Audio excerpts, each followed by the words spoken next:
80% যদি vote casting হয় তাহলে কত হাজার শিক্ষার্থী হয়?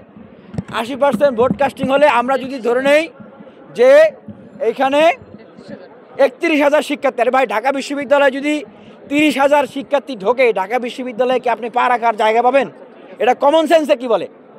ঢাকা বিশ্ববিদ্যালয়ে যদি 30,000 শিক্ষার্থী আসে, আপনি কি পা রাখার জায়গা পাবেন? এত ভোট কাস্টিং কীভাবে হলো? শোনেন এবার ভোট কাস্টিংটা কীভাবে হয়েছে। ঢাকা প্রথমে কি বলা হয়েছে সকালে, যে কাউকে ভোট কেন্দ্রে ঢুকতে দেওয়া হবে না। এখন ভাই, বিশ্ববিদ্যালয়ের যে প্রশাসন, বিভিন্ন ভোট কেন্দ্রে যাদেরকে নিয়োগ করা হয়েছে, সেখানে কি আমার দলের কেউ আছে? বলেন, আমার দলের কেউ নাই ভাই।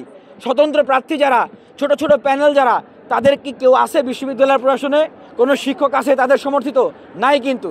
সুতরাং আপনি যখন এটা বলবেন যে কেউ ভিতরে ঢুকতে পারবে না, তার মানে কি যাদের ভিতরে শিক্ষক কর্মকর্তা নাই তারা কিন্তু অসহায় হয়ে গেল।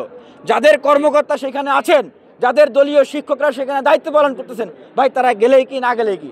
তারপরেও আমরা দেখেছি তারা কিন্তু সকল নিয়মকানুন ভঙ্গ করে চলে গেছে। বা নিয়ম ছিল প্রার্থীরা যেতে পারবে, তারা গিয়েছে, আমাদেরকে যেতে দেওয়া হয় নাই। কেন যেতে দেওয়া হলো না?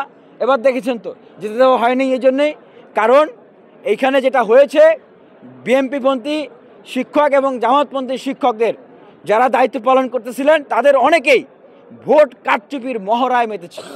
ভোট কারচুপির প্রতিযোগিতা, নোংরা প্রতিযোগিতা তারা করেছে। করার কারণে আজকে দেখেন প্রায় এখন 80%-এর মতো বলে ভোট কাস্ট হয়ে গেছে। এখন কেউ কাউকে মানতেছে না। এখন দুই পাশে বিশ্ববিদ্যালয়ের দুই পাশে মহড়া দিতেছে যে ডাকসু আমাদেরকে ভাগ করে দিতে হবে, ঢাকা বিশ্ববিদ্যালয় আমাদেরকে ভাগ করে দিতে হবে, না হলে আমরা এখন ঢাকা বিশ্ববিদ্যালয়ে ঢুকে পড়বো।